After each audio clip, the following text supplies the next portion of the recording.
Boa tarde. Boa tarde. Então, só lembrando, o nosso próximo estudo vai ser dia 28/10, Cura e Quântica 2.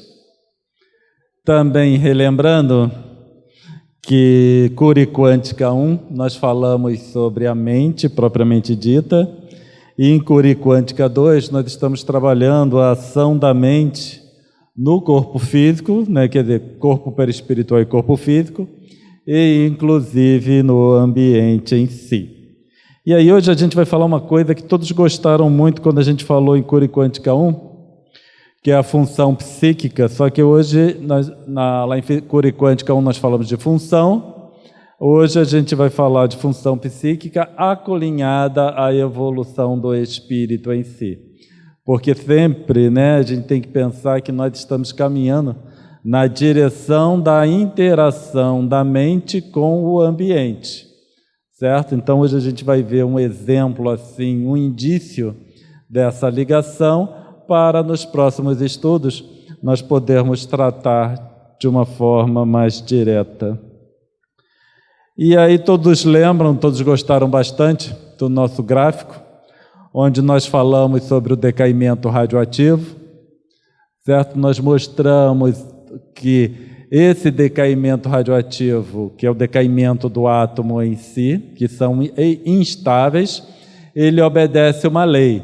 Então, todos os processos físicos e químicos que ocorrem no nosso ambiente obedecem a determinadas leis.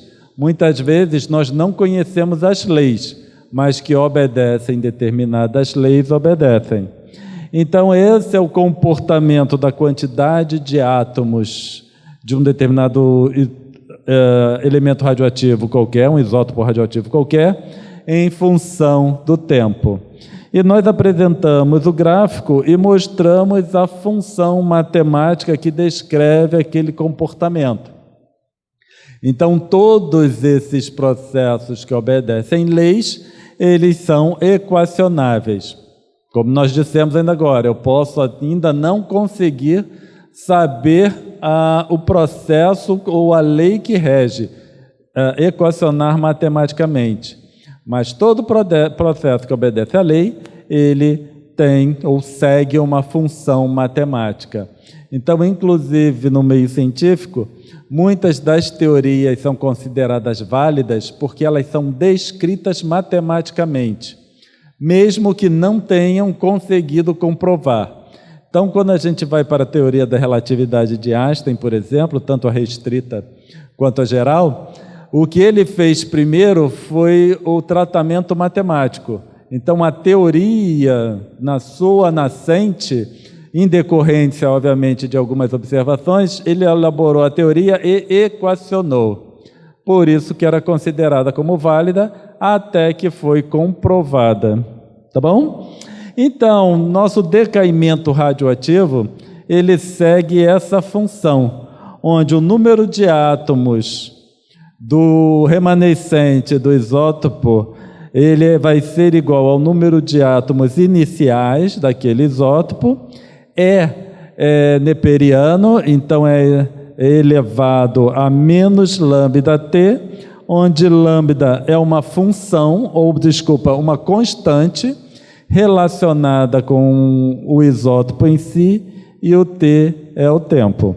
Então, basicamente nós podemos calcular o número de átomos em qualquer momento, a partir do momento que a gente saiba o número de átomos iniciais e saibamos essa constante de decaimento, que vai estar relacionada com o isótopo em questão. Então, cada isótopo tem sua constante de decaimento. Então, quando nós temos essas funções, seja elas quais forem, elas são também baseadas em constantes. E essas constantes estão relacionadas com o processo em si. Tá bom até aqui? Eu sei que todo mundo gosta dessa parte, por isso a gente está repetindo. Não é não? Eu repeti porque achei que vocês gostassem. Tem até mais para frente. Vai ter um pouquinho mais para frente. Por função podemos entender como sendo um processo segundo certa lei. A função matemática descreve matematicamente a lei que rege o processo, certo? Então, como nós falamos ainda agora de Einstein, que ele, baseado no comportamento da luz, por exemplo, ele considerou algumas premissas básicas e elaborou a função matemática que descreveria o processo. Então, uma premissa que nós partimos é: se a gente consegue equacionar matematicamente um fenômeno, significa que a teoria pode estar certa, ou existe uma grande probabilidade da teoria estar certa. Tá bom? Então essa é a premissa básica e essa é a premissa que nós vamos usar no nosso estudo de hoje. Se eu consigo equacionar, significa que existe uma probabilidade muito grande daquela teoria estar correta. No estudo passado, nós vimos que o espírito se expressa na matéria. Então, o espírito é a realidade. Eu sou um espírito, me expressando na matéria, no mundo material. Esse ser através do qual eu me expresso é uma história que eu conto. Então, como nós falamos no estudo passado, se vai ser uma história com H ou uma história com E, eu deixo a cargo de cada um. Porque a história com H é o que é real, realmente acontece. História com E é alguma coisa que é criada. Então, a nossa história ou história, enquanto encarnado, ela vai ser real ou vai ser criada, dependendo da opinião de cada um pessoal, que eu não vou me meter nessas questões. Certo? Mas isso é uma história que eu conto. Então, da mesma forma que tem a historinha do Lobo Mau, tem a história do Cláudio Conte, que o espírito vai contando essa história, certo? E ele vai contando através de uma representação. Essa representação é o ser encarnado. Então, sou eu encarnado. No final, é como se esse corpo aqui fosse um fantoche, certo? E o espírito vai manipulando e contando a sua história enquanto manifestação no mundo material. Isso vai ser válido para nós e vai ser válido para todos os seres vivos, pois todos os seres vivos apresentam uma componente espiritual. Até onde nós vamos considerar a natureza espiritual, eu também deixo a cargo de cada um, certo? Nós já discutimos isso aqui em outra oportunidade, e aí não faz muita parte do nosso estudo de hoje. Mas esses seres, eles também vão contando a historinha deles, desde que encarna até o momento que desencarna. Eles vão contando a historinha deles. E, obviamente, conforme a gente vai contando a historinha, nós vamos aprendendo, certo? Porque essa não é uma historinha que foi escrita e dita. Ela é uma historinha que vai sendo contada à medida que as coisas vão acontecendo. Então, conforme o processo se descortina na minha frente, eu vou contando a minha história, respondendo em conformidade com os acontecimentos. Esses seres também. Tá bom? E aí nós apresentamos no estudo passado história em 3 níveis. A história no processo reencarnatório. Nós tratamos também muito dos mitos no estudo passado, e esses mitos não deixam de ser histórias também que demonstram os nossos processos mentais. Então, esses mitos são representações alegóricas da historinha que eu vou contando. Certo? A mesma quando a gente vai lá nos ensinamentos de Jesus, também nós podem ser considerados como os mitos. Então, são histórias que descrevem a forma como eu conto a minha a minha história. E aí eu vejo lá e ele vai falando, né? Essa forma de você contar a sua história não é muito adequada. Essa outra forma é mais adequada. Então, os ensinamentos de Jesus, eles vão trazendo mais ou menos isso. E a terceira forma da história é quando a gente confunde a história que a gente está contando com a realidade. E isso acontece quando nós caímos no mundo de expiações e provas. Eu já não me reconheço mais como espírito. Eu já considero a historinha que eu estou contando como a realidade. Então, quando a gente se olha no espelho e a gente não se enxerga como espírito, é porque nós confundimos essa história com a realidade. Nós tomamos o efeito pela causa. E aí, isso aqui para mim é a realidade. E eu não me enxergo. Nessas situações, quando a gente começa a considerar a história como a realidade, surgem as lutas internas, os conflitos, degenerando na perda da consciência. Na perda da consciência, porque a consciência real é a nossa como espírito.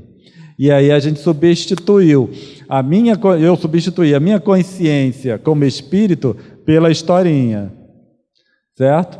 Então eu considero como real aquela parte da minha consciência que conta a historinha. Tá bom? Então começo a ver nessa situação que o que acontece fora é decorrente do que eu crio na minha história. Tá bom? E é por isso que a gente precisa dessas conceituações para depois nós tratarmos da cura quântica. 2. Por que quântico? Os eventos acontecem em decorrência da minha observação.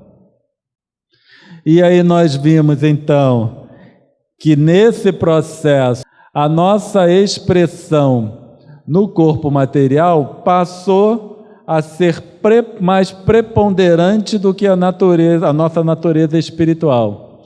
Então o espírito se perde na história por ele mesmo contada. Então nós tomamos uma coisa pela outra. E aí este processo precisa ser revertido. No final, o que nós fazemos hoje, nosso trabalho, doutrina espírita, nossos estudos, é para reverter este processo que foi a base do nosso estudo da semana passada, de Joana de Ângeles, do nascimento da consciência, o surgimento da consciência. Significa, nós fomos numa direção, agora nós precisamos retornar para reconhecer a existência, a nossa realidade como espírito, reconhecer o que é história e o que é realidade, para a gente voltar à nossa consciência real. Isso foi só um resumo do que nós já falamos. E esse aqui também continua sendo um resumo. A mente é essa ligação entre o espírito e o ambiente. Então nós temos espírito com a sua estrutura mais funções de um lado, do outro lado nós temos o ambiente, que vai incluir perispírito, corpo físico e o próprio ambiente em si, e a mente é a ponte, é o que faz a ligação entre uma coisa e outra. Então essa ação no ambiente, perispírito, corpo físico, essa é a história que nós vamos contando. E nós vimos já em algum momento no ano passado que a mente não é uma função única, mas um conjunto de funções. Então, nessa abordagem de função, descrevendo processos, Jung trabalhou a nossa mente, o conceito da nossa mente, como processos energéticos. Se são processos, eles obedecem certas leis. Obedecendo certas leis, nós poderíamos, sabendo todas as componentes, descrever a função matemática que rege o processo em si. Tá bom até aqui? Evolução no animal. nós vamos ver evolução no animal e nós vamos ver evolução no hominal. Se eu conseguir equacionar, segundo a doutrina espírita, obviamente, então a gente vai pegar a teoria da doutrina espírita e verificar se nós conseguimos estabelecer uma função que descreve o fenômeno, uma função matemática que descreve o fenômeno que é descrito na codificação. Tá bom? Isso é o que nos cabe fazer hoje. Então, primeiro, nós vamos considerar que a providência será sempre a mais simples e mais efetiva possível.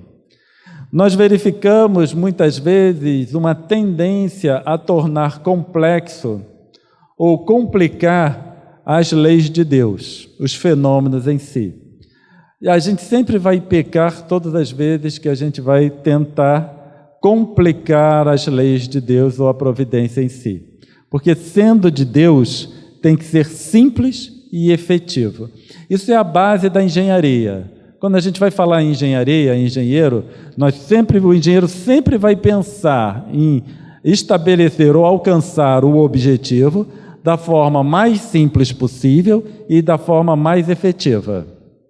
Então, se isso, ou é dessa forma que o engenheiro trabalha aqui, não estou dizendo que todos eles conseguem, né? Porque hoje em dia a gente vê algumas obras que a gente olha e fala, como é que pode isso, né? Então, não estou dizendo que todos eles conseguem. Mas esse é o princípio básico da engenharia, é o que se aprende na faculdade.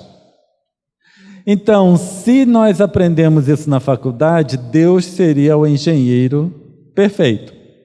Sendo engenheiro perfeito, tudo que ele faz vai ser o mais simples e o mais efetivo possível. Sendo nos animais com livre-arbítrio restrito e principalmente não estando sujeitos aos processos expiatórios, certo? O processo evolutivo obedeceria a uma velocidade constante e independente da vontade individual. Então, no animal, ele está sujeito às coisas. É por força das coisas que ele evolui. Se é por força das coisas, esse processo evolutivo seria estabelecido a uma velocidade constante. A influência principal seria da satisfação das necessidades materiais e do ambiente. Como ele estará sempre sujeito às necessidades materiais e ao ambiente, respondendo aquilo de forma direta, então a gente pode dizer que essa evolução ou processo evolutivo obedeceria a uma velocidade constante. Então, se a gente partir de um tempo zero para determinado animal, sendo que esse momento zero, ou esse tempo zero, seria o momento em que aquele ser espiritual adentra no reino animal. Tá? Então, quando eu vou acionar o relógio para aquele ser espiritual, é quando ele adentrou no reino animal. Tá bom? O ser espiritual vai adquirindo conhecimento através da sua interação com o mundo material, segundo uma lei predeterminada que é regida pela força das coisas. Então, a premissa básica que a doutrina espírita nos diz é que os animais evoluem pela força das coisas. Significa que eles são levados ou empurrados no seu processo evolutivo em decorrência da ação do ambiente onde eles se expressam. Então, eles vão contando a historinha deles em conformidade com o que vai surgindo, as situações ambientais, e como essas situações ambientais para os animais existem no sentido deles evoluírem, eles vão evoluindo nessa resposta. Sendo de origem divina, essa lei deverá ser a mais simples e mais efetiva possível. Matematicamente falando, essa lei seguiria uma reta, a equação da reta. A equação da reta é a equação mais fundamental, mais simples que existe. E se a gente colocar para o animal, que é o mais simples que existe, Então a gente vai supor que a evolução do animal obedece a uma reta. Tá bom? Onde A seria aprendizado, esse T seria o tempo, e o F é o fator evolução. Esse fator evolução, ele estabelece a velocidade. Qual é um fator, se a gente pensar no reino animal, qual é o fator preponderante na velocidade com que o ser espiritual aprende? A espécie. Certo? A espécie do animal propicia a ele material orgânico, uma estrutura orgânica cada vez mais complexa, em que cada vez ele tem uma possibilidade de aprendizado maior. Concorda ou não? Sim. Ainda bem que todo mundo concordou. Então, F estaria relacionado com a capacidade de aprendizado individual. Quanto mais apto, maior vai ser o valor de F. Se eu plotar num gráfico, montar um gráfico de várias retas, né, A, F de T, sendo T constante, variando apenas o F, eu vejo a velocidade, a diferentes velocidades que o ser espiritual evolui em função desse fator. Então, quanto menor o fator F, mais devagar ele evolui. Quanto maior o fator F, maior é a velocidade de aprendizado dele, certo? Então, esse F6 aqui, a gente verifica, por mesmo tempo, a evolução dele é maior do que dos outros fatores. Tá bom por aqui?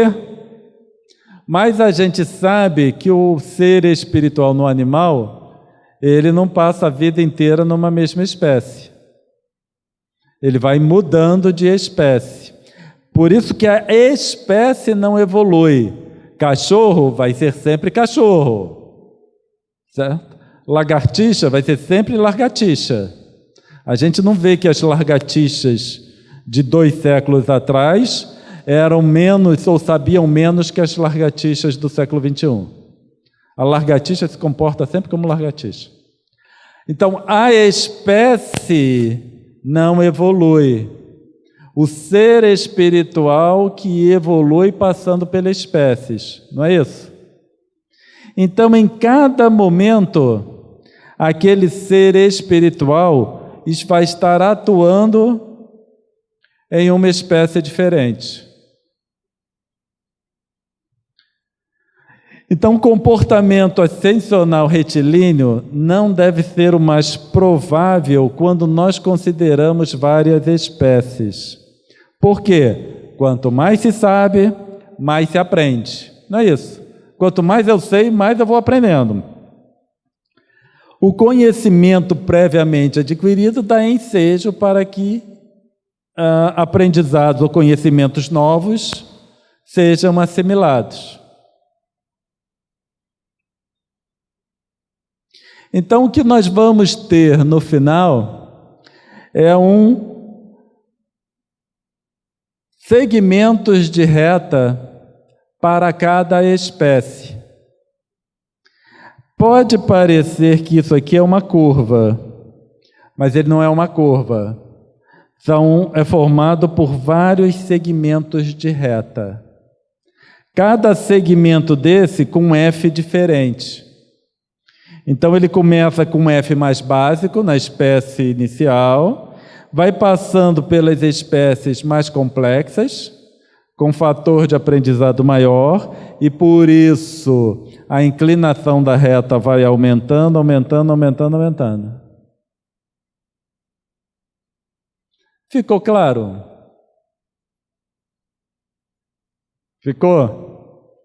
A questão toda é a seguinte: eu sei, desculpa, passou. Eu sei que esse em preto são vários segmentos de reta, mas não parece uma curva?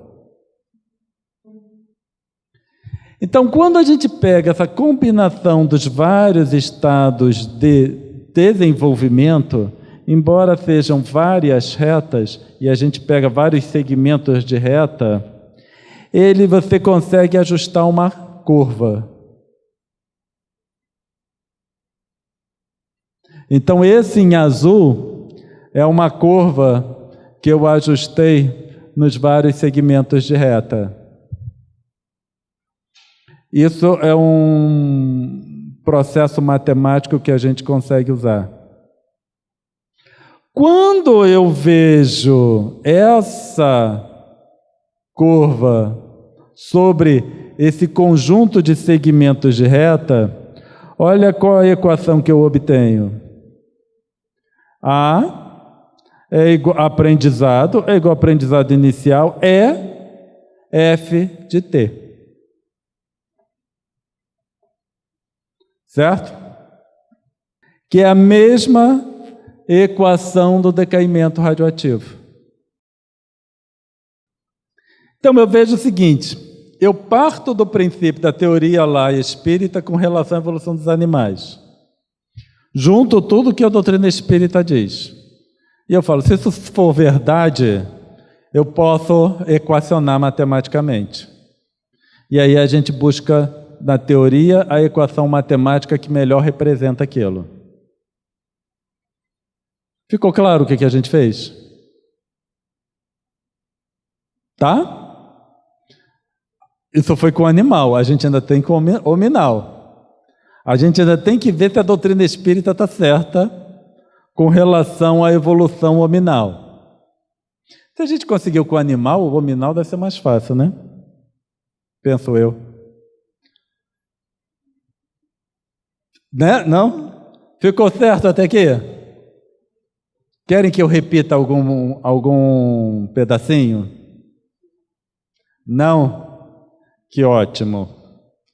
Eu explico muito bem. Essa é a conclusão que eu chego. Não importa se seja verdade ou não. Eu saio daqui achando isso. Nossa, eu expliquei bem a beça. Evolução nominal. O problema do nominal é que ele já tem algum conhecimento. Então, quando ele entra no reino nominal, já tem conhecimento. O outro problema é o livre-arbítrio. Nós já temos livre-arbítrio mais amplo que o animal. Então, a gente não evolui só pela força das coisas. Nós atuamos naquilo. Então, à medida do grau de evolutivo, eu tenho que analisar como eu vou medir o grau evolutivo nominal. O animal é fácil. Animal a gente não analisa por fins morais. Animal a gente, né, eles têm uma componente moral no seu comportamento. Mas a gente, segundo a doutrina espírita, o animal não é avaliado segundo a sua condição moral. Então, a gente avalia segundo o seu conhecimento. Então, quando a gente compara as várias espécies, nós vemos que as mais ricas, vamos dizer assim, são bem mais complexas que as mais simples. Então, com isso, eles têm um conhecimento maior do que as espécies mais simples. Tá bom? Então, na medida do grau evolutivo nominal, não é a quantidade de conhecimento que ele apresente, mas pela condição moral que ele apresenta. Então a gente já não vai mais analisar em termos de conhecimento, apesar de que nós vamos analisar aqui também. Porque a doutrina espírita, ela diz que o intelectual puxa o moral. Então eu tenho que considerar, o problema é que a gente tem que considerar isso tudo na nossa teoria, certo? Se eu vou falar, a doutrina espírita está certa, eu tenho que botar isso tudo.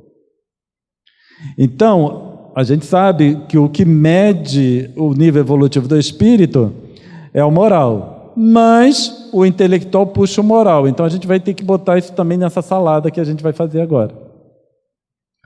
Condição moral é a quantidade de virtudes desenvolvidas, não é? Quanto mais virtudes eu tiver, mais moralizado eu sou. Mas, em compensação, eu posso trabalhar com a quantidade de virtudes, mas também posso trabalhar com a quantidade de imperfeições. Qual é o máximo de virtudes que eu posso alcançar? A gente não sabe. Certo? Qual é o máximo? Qual é o limite para nós? A princípio não tem limite. Agora, em compensação, qual é o ponto em que nós apresentamos maior quantidade de imperfeições? Dou-lhe uma, dou-lhe duas. Nossa, todo mundo ia tirar 0 na prova. Qual o momento em que nós, espíritos no reino nominal, apresentamos maior quantidade de imperfeições? No tempo t igual a 0, quando a gente adentra no reino nominal. Certo? Quando eu entro no reino nominal, é o momento que eu tenho maior quantidade de imperfeições. Então, ali vai ser o meu tempo igual a 0. É quando eu aciono o cronômetro. Cláudio entrou no reino nominal, aciona o cronômetro. E aí a gente vai verificar o seu processo evolutivo. Concordaram com isso?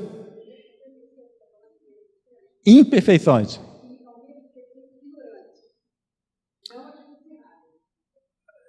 Você pode trabalhar das duas formas, porque o que acontece? Quando a gente vai falar em nominal no mundo de expiações e provas, que é que nós já tratamos aqui, lembra que nós tratamos aqui muitas moradas na casa de meu pai? Então, quando a gente fala em entrar no reino nominal no mundo de expiações e provas, você pode tanto trabalhar na questão da ignorância quanto na questão das imperfeições. Certo? Porque a ignorância não está atrelada à imperfeição. Eu sou ignorante, certo? Não significa que eu tenha imperfeições, que eu tenha viciações. Tá? A evolução vai ser medida pela quantidade de imperfeições, traduzindo em viciações, para ficar mais claro, que o espírito apresente. O máximo em imperfeições será no momento que adentra na condição dominal. Descrito que pela equação exponencial, desculpa, que aqui eu mudei a terminologia, tá? Mas vai ficar mais claro. Então temos a quantidade de imperfeições no tempo.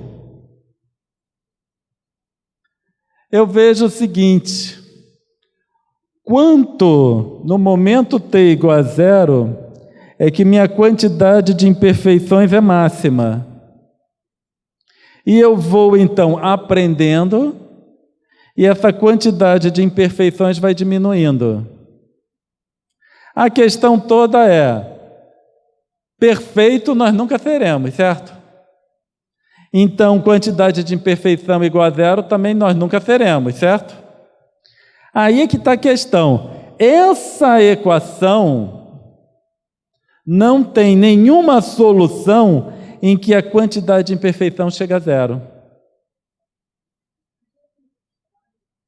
Não é estranho, essa equação é assim. Certo?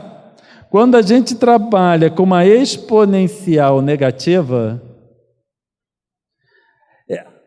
você nunca tem um tempo, nesse caso, um tempo t igual a 0, em que QI vai ser, um tempo t qualquer, mesmo que ele seja muito grande, que QI vai ser igual a 0. Nunca. Não, nem Jesus. Isso é facultativo ao Espírito. O Espírito nunca chega a Deus. Se nunca chega a Deus, nós nunca chegaremos à perfeição absoluta.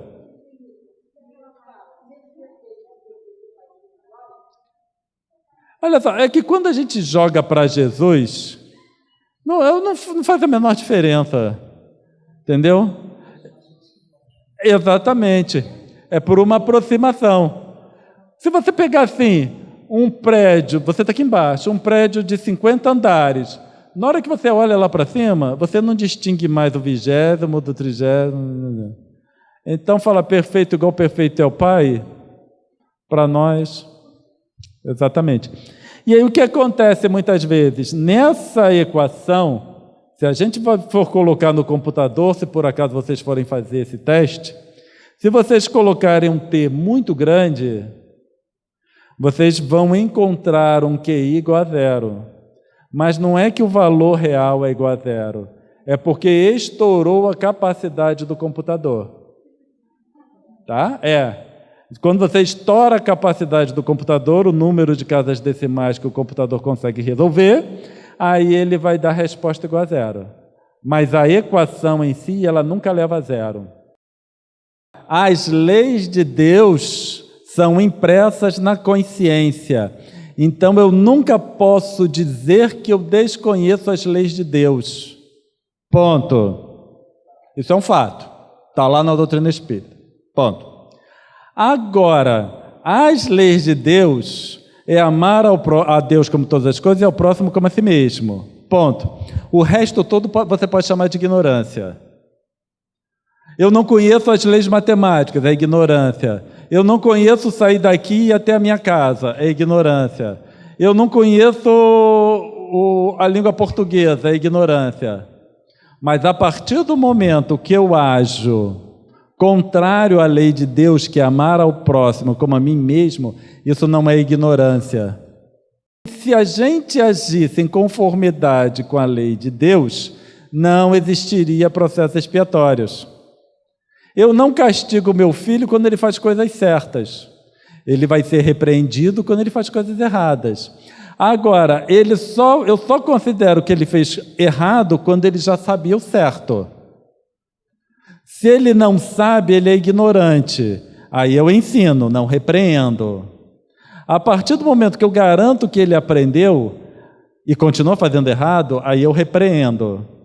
Então, os processos expiatórios, eles só existem porque eu não posso dizer que desconheço as leis de Deus. Que eu desconheço o amar ao próximo como a mim mesmo. Certo? Você vê um monte de gente fazendo contramão aí na rua. Eles ignoram a lei de trânsito. Não pode entrar na contramão. Eles ignoram? Não. Não pode avançar o sinal vermelho. Não pode falar no celular e dirigir. Não pode pior ainda, teclar e dirigir. Certo? A lei está lá. Não usa porque não quer. Você quer falar, Maria Amélia? Cláudio, quando a gente é criado e as leis de Deus são impressas na consciência, naquele momento você diz assim, eu não posso dizer que eu não conheço.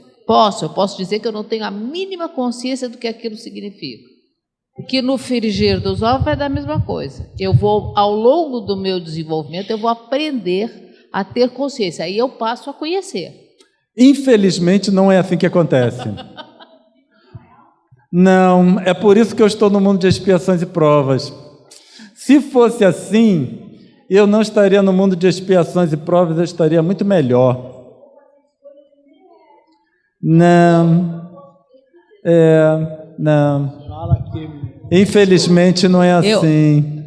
Eu não sei. Quem dera. Não, eu vou errar, eu vou escolher coisas indevidas ao longo da minha caminhada. Mas quando ela é marcada lá, eu não tenho a mínima consciência daquilo. Eu começo a experimentar. Fazer coisas erradas não me levam a processo expiatório. O que me leva a processos expiatórios é quando eu teimo em errar. Meu filho não sabe, fez a primeira vez errado, eu ensino. Ele fez a segunda vez, eu ensino. Ele fez a terceira, na quarta a gente já tem que dar um corretivo. Não pode mais. Agora é um corretivo, certo? Uma repreensão. Ali é um processo expiatório. Se eu faço isso, se nós fazemos isso com os nossos filhos, o que Deus faz com a gente? Algo semelhante ou bem mais aprimorado. Então, a expiação, ela só acontece quando nós precisamos repetir. porque a gente não aprendeu, ou nós continuamos teimando. Voltando a esse assunto, é como assim, você não introjetou aquilo, você sabe de fachada, aparência, mas você não está dentro de você ainda, é isso. Eu sei que a gente, infelizmente, a gente procura essas interpretações, essa é a interpretação trivial, porque no final eu estou colocando desculpas para mim, certo? Eu não me introjetei, eu não aprendi, eu ainda estou em conhecimento, não. Eu sei disso tudo. Então, por isso é o processo evolutivo, por isso é o processo expiatório. Porque quando a gente aprende, você não consegue. Não. Aquilo está dentro de você, você não consegue alterar aquilo. Isso é o que se pensa. Uma coisa é eu aprender, é eu saber. Outra coisa é eu evoluir.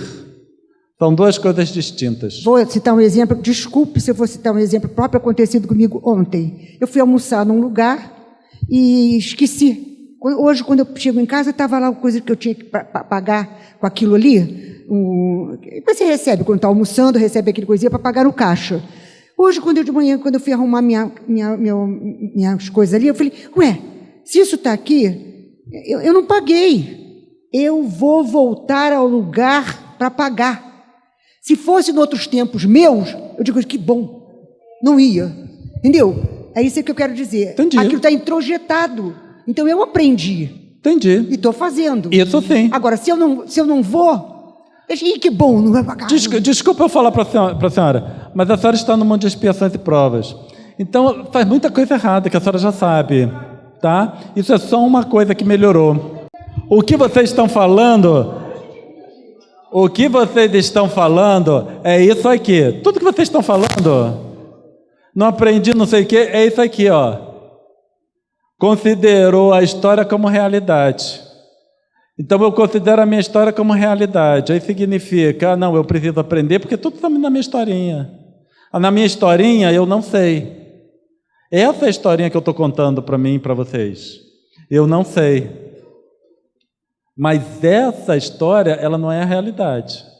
Essa é a historinha que eu estou contando para vocês. Aí eu fico, eu não sei, quando eu aprender eu não vou deixar de fazer. É toda a minha historinha. Professor, posso interagir? Duas coisas. Uma que eu estou implicada desde o início, mas antes eu vou falar a do final. Eu vi você balançando a cabeça assim, implicada desde o início. Eu não sabia para que lado eu balançava a cabeça, porque eu fiquei meio perdida. Deixa eu te falar. Nesse ponto aí do errado, a imperfeição, eu me lembrei que o irmão Camilo, mentor de José Raul Teixeira, ensinou para ele, há muito tempo atrás, a respeito daquela justificativa muito comum entre nós, seres humanos, eu erro porque eu sou humano. Então, ele corrigiu dizendo assim, aprenda, você não erra porque é humano. Você continua errando porque você está sempre justificando os seus erros. A partir do momento que você parar de justificar, você vai começar a acertar. Esse é um ponto. Agora eu quero voltar lá atrás, no início da sua aula, você disse assim, o cachorro é sempre cachorro. A espécie. Tá. E eu me lembro que no Livro dos Espíritos, eu não sei qual é a questão, mas tem a questão que diz assim, tudo tende para a perfeição, o progresso em tudo. Aí a ciência dos homens diz que na evolução da raça humana, que a gente chegou no Homo sapiens, que veio do Homo erectus, que veio lá dos símios. Muita gente não aceita isso, mas veio lá dos símios. Então, pera lá. Então, as espécies evoluem. Eu vou te contar a historinha da Melzinha. Quando eu era criança, tinha um cachorrinho na minha casa. Ele interagia com a gente, criança, como cachorro. Era um animal que a gente tinha dentro de casa. Já adulta, a minha irmã tinha uma cachorrinha, a Melzinha. Ela só faltava falar. Ela botava a patinha na mesa, pedia comida, ela te chamava, botava a patinha, pedia para você fazer carinho na barriga dela. Ela teve 3 tumores cancerígenos Posso falar uma No coisa? último ela morreu. Como é que você me fala que essa raça não evolui? Isso que eu quero entender, que eu não entendi, não. Sim. Eu acho que evolui.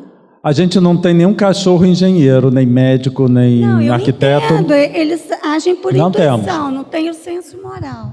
O que acontece? Tem alguns engenheiros de cachorro. Tem. E ele falou isso olhando para mim. Mas tudo bem. Não vou levar para o pessoal porque eu já estou um espírito sublimando.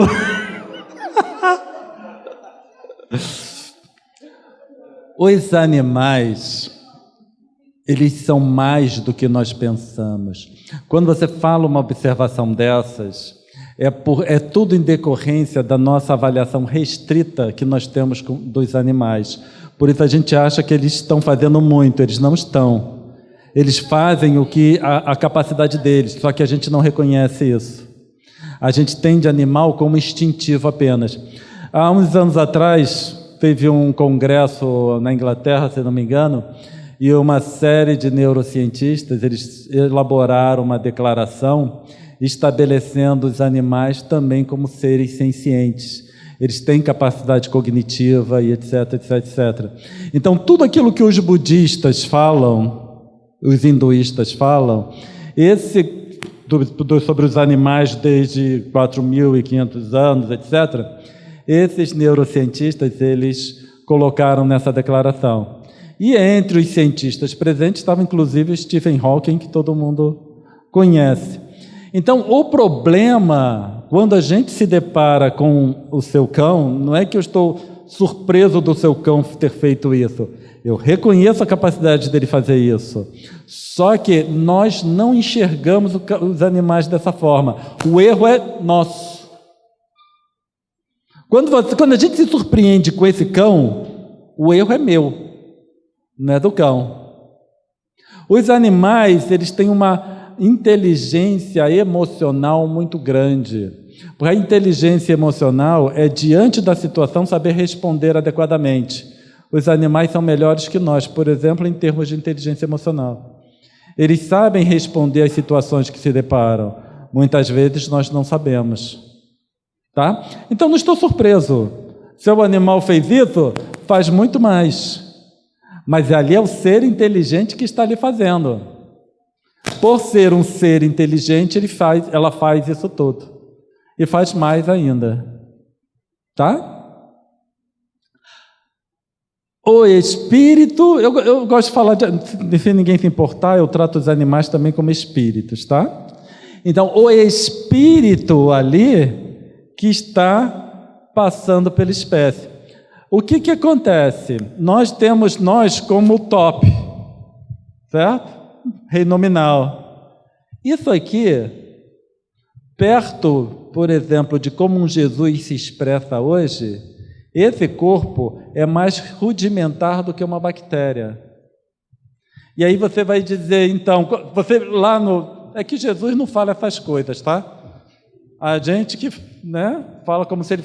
Nos colocamos na posição dele, avaliando a nós mesmos. Ele vai olhar para nós, se tivesse um estudo desse, alguém ia falar, não, mas aqueles homens, né, no século XIX, eles ainda não dominavam o magnetismo, não dominavam a eletricidade, e agora já dominam. Ah, mas aí vão falar, não, mas a espécie continua a mesma, não evolui. A nossa espécie hominal, nessa condição, ela chegou e vai. Certo? O espírito depois vai buscar corpos mais depurados do que esse. É todo o spam que a gente olha. Se você pegar sobre a ótica de um cão, você tem vários tipos de cães, né? Várias raças. Dentre as raças, você tem gradação de inteligência, por exemplo. Se você pega os homens, dentre as raças que eu quero dizer, nas diferentes épocas, também tem uma gradação de inteligência. Entendeu? reiterando o que a companheira está falando aí, me permitam trazer isso, eu fico assim, mas aquilo está na minha cabeça. Quem assiste aí uma novela da Globo, percebe que tem uma militar, ela segue, está procurando determinado cara que cometeu 1000 equívocos aí, e ela só anda, ela e a equipe dela, ela é a chefe do grupo de militares, de policiais, e ela só anda com o cachorro dela. E quando o vagabundo sumiu, o cachorro foi atrás. E ela se fica, ele é o guia dela. Ele é o guia dela. Ele que indica onde é que ele está. Olha só, uma vez eu disse aqui que o movimento espírita, ele vai ter que tomar uma posição com relação aos animais, certo? E a gente vai precisar um dia tomar uma posição com relação aos animais. Quando a gente tomar essa posição, aí essas dúvidas elas vão ser sanadas, porque a gente ainda não tomamos essa posição porque nos é conveniente. Por isso que surgem animal não é espírito, animal é princípio inteligente, blá, blá, blá, blá, blá, blá, blá, blá, blá, e a gente não toma uma postura com relação aos animais porque nos é conveniente. Podemos continuar?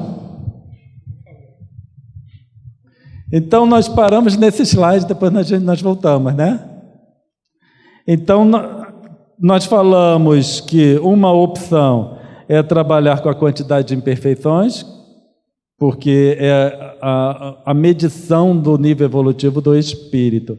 Mas nós falamos também que podemos abordar sobre a ótica de aprendizado. Por quê? O avanço moral, intelectual, puxa o moral. O conhecimento puxa o moral. Se o conhecimento puxa o moral, para eu avançar moralmente, eu preciso avançar intelectualmente. Tá? Então, se nós montarmos um gráfico com relação ao aprendizado em função do tempo, nós vamos verificar que ele também é crescente, baseado no princípio de que quanto mais eu sei, maior a minha capacidade de aprendizado.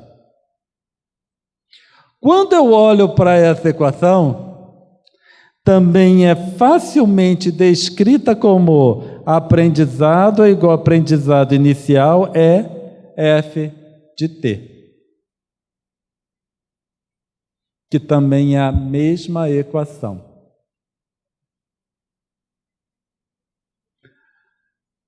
Mas nós somos detentores do livre-arbítrio, não somos? Esse aqui é o nosso problema.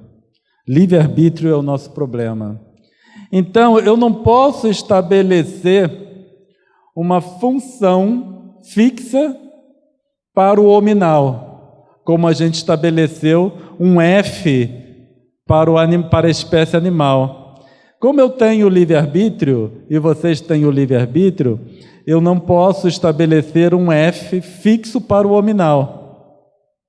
E aí nós temos que esse F do hominal, ele é em função da nossa determinação em nos aprimorarmos. Então tem aqueles que vão bem devagarzinho, sabe? Quantidade de imperfeição vai diminuindo bem devagarzinho em função do tempo. E o tempo passa, e o indivíduo não evolui, é aquele que fica de noite, sábado, domingo de noite, deitado no sofá vendo aquela televisão, aqueles canais que a gente sabe qual é, que, né, muito instrutivos, mas passam ali o domingo, passando. Aquele pessoal que vem para o ICEB sábado à tarde, eles já ficam para cá, ó, evolui rápido, certo? Então a gente vê que a quantidade de imperfeição diminui bastante em pouco tempo. Então nós flutuamos no final, né? Tem períodos da nossa vida que a gente é mais ativo no nosso aprimoramento, então tem períodos que nós somos mais relaxados. Então nós vamos variando. Como eu já sou detentor de livre-arbítrio, eu vario ao longo da minha vida como encarnado o fator que eu estou atuando. Então, às vezes, eu vou mais rápido, outras vezes, eu vou mais devagar no meu processo evolutivo. Tá? Nós vamos analisar um comportamento desse tipo, não em uma encarnação, mas em várias encarnações que a gente tira uma média disso tudo aí. E cada uma dessas funções, ou dessas curvas, é regido por essa equação. Sim, senhor. Então a gente, quando inicia no reino nominal, a gente tem o máximo de ignorância, né, vamos dizer assim, imperfeição. Muito bem. E à medida que nós vamos tendo as experiências, nós vamos aplicando o livre-arbítrio, nós vamos ganhando perfeições, ou seja, nós vamos diminuindo as imperfeições, porque como a gente já falou, e eu não sabia disso, eu sempre soube, porque está impresso em mim, qual é a perfeição, né? Deus, a criação, botou dentro de mim qual o top, o máximo, o infinito.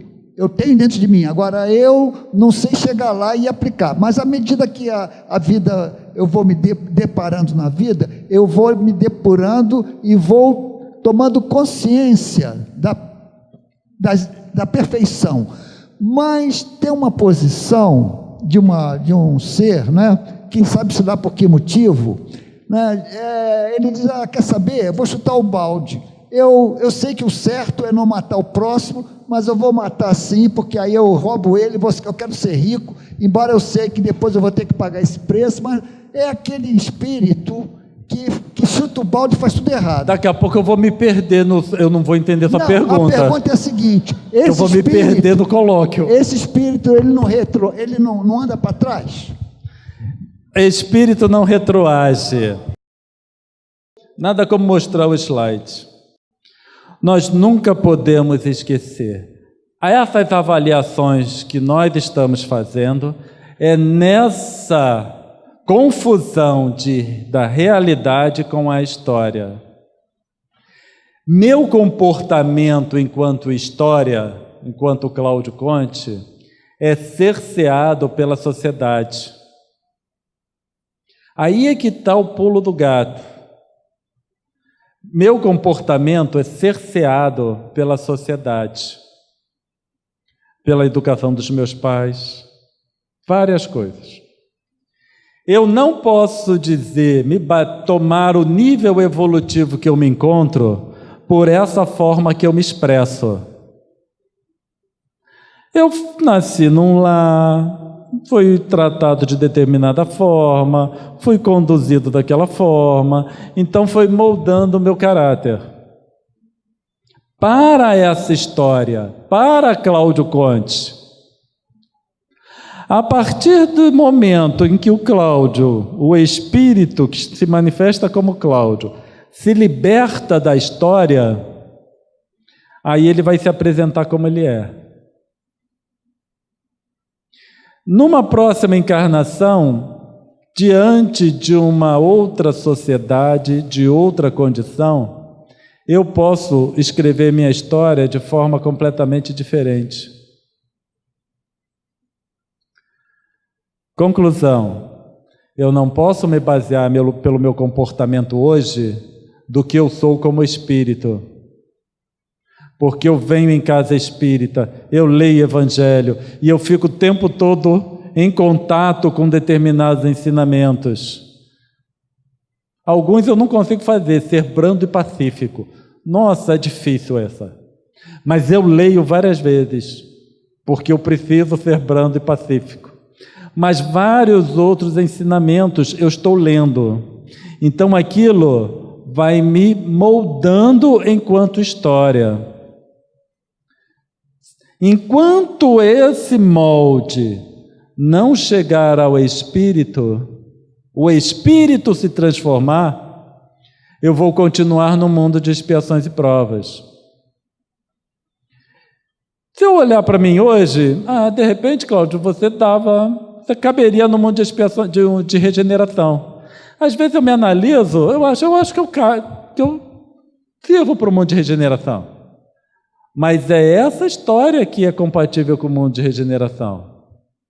Porque ele fica em centro espírita, ele lê, tem que fazer estudo, tem que fazer palestra, e ele tem que ficar lá decorando aquelas coisas. Aí, na hora, diante da situação, ele lembra lá Jesus falando, sede brandos e pacífico. Aí a história pode até ser compatível com o mundo de regeneração. O espírito não sei. Porque eu, Cláudio, espírito, me perdi na história. Quando eu falo que a gente perde na história, eu estou perdido na história também. Eu tomei essa história como realidade. Eu me perdi na história. Quando a gente olha uma citação de alguma parte da codificação, em que eles falam que às vezes em desdobramento do sono, nós vamos em lugares piores do que a Terra, certo? Nós vamos para ambientes cujo grau de viciação é ainda mais baixo do que na Terra, e eles dizem que a maioria vai. A probabilidade de eu estar nessa maioria é muito grande, certo? Eu já pedi para minha esposa me amarrar na cama, mas ela garante que o corpo fica. Mas o espírito... Professor César Reis, no dia que a gente tem gente que até cai da cama. No dia que conseguir uma algema espiritual, aí vai ser fácil. Professor, Sumiu, ó, mexi. Diga, senhora. Essas equações que o senhor está nos apresentando, elas vão servir para todos os tempos, nessas experiências históricas de cada espírito? Você acredita nisso? Sim. Isso tudo aqui é válido para o mundo de expiações e provas. Tá? Todos os tempos no mundo de expiações e provas. Para outros planos você pode até extrapolar, mas o principal é para o mundo de expiações e provas. Isso vai ser válido, por exemplo, como nunca chega a zero, você pode, a minha imperfeição, então você pode extrapolar para todo sempre, para a realidade do espírito. No último slide, a gente ia mostrar o quê? Dá até para vocês verem. Nós apresentamos aqui as 3 equações, uma do ladinho da outra, que é para ficar bem patente que nós estamos falando das 3 equações, da mesma equação, para 3 situações diferentes. O decaimento radioativo, e aí vocês lembram de um estudo que nós fizemos aqui, que foi desintegração das camadas do perispírito. Lembram? A vantagem é que tem tudo em DVD aqui, né? Então a gente vai falando essas aulas assim, eu não lembro, tem DVD aqui do ICEP. Então nós falamos em desintegração das camadas do perispírito. E nós relacionamos pensamento com decaimento radioativo. Nós vimos que a matéria mais densa, mais pesada, os elementos químicos mais pesados, eles são instáveis. Então nós podemos estabelecer uma correlação do pensamento com a matéria, a instabilidade da matéria. Quando a gente pensa em instabilidade da matéria relacionado com pensamento, vai estar relacionado com o processo evolutivo. Se está relacionado com o processo evolutivo, tudo aquilo tem que corresponder a um processo maior. Como corresponde a um processo maior, as leis são equivalentes.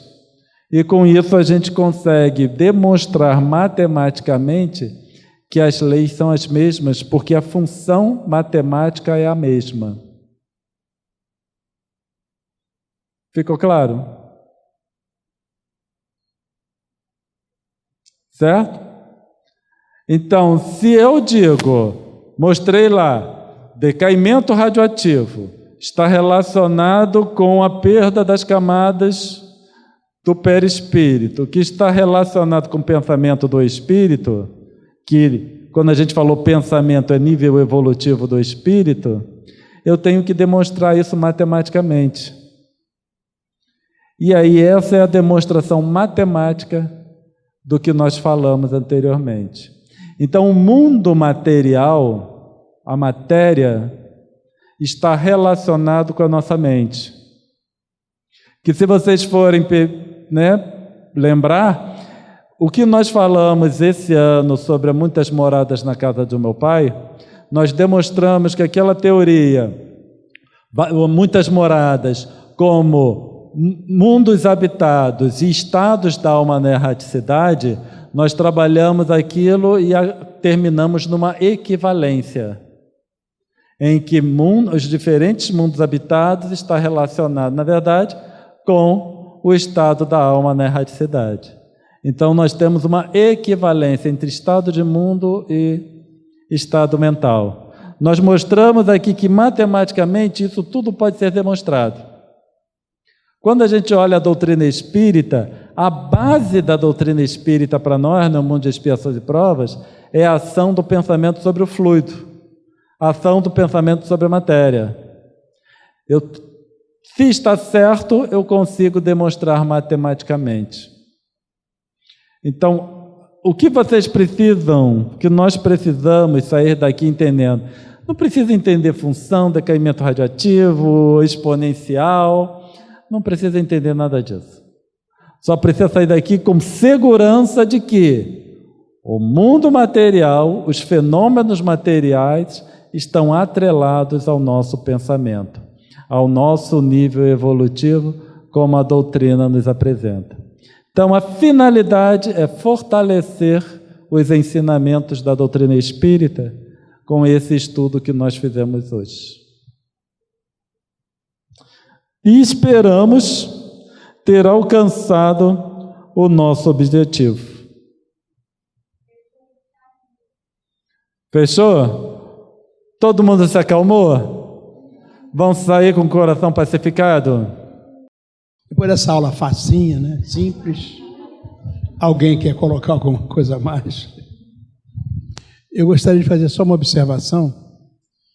Eu ouvi alguém dizer, e fiquei com a sensação de que nós estaríamos vindo do macaco.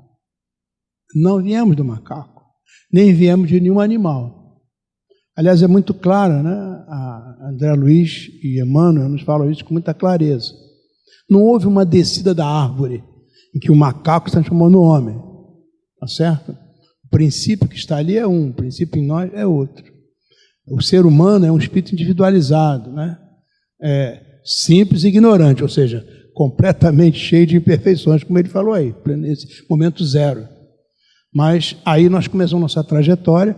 O macaco, nem nenhum animal, tem na sua essência a lei na consciência, porque eles não têm essa consciência. Essa é uma distância fundamental para a nossa compreensão, né?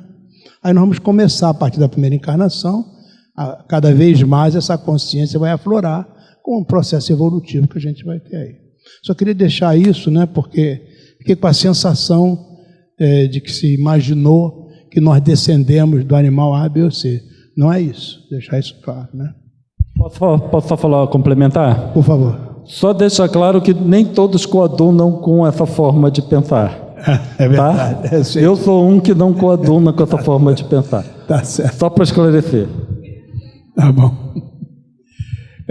Como eu disse, isso vem de Emmanuel, né, que diz taxativamente isso. Não houve uma descida da árvore, né? Agora é claro, né, que a gente vê, eu moro em Icaraí, por exemplo, diz que Icaraí tem uma coisa maravilhosa, que é a vista do Rio de Janeiro. Porque de lá está o Pão de Açúcar, né? O Corcovado, aquele rendilhado das montanhas, é muito bonito, né? E passam muito lá no calçadão de Caraí as madames com seus cachorros.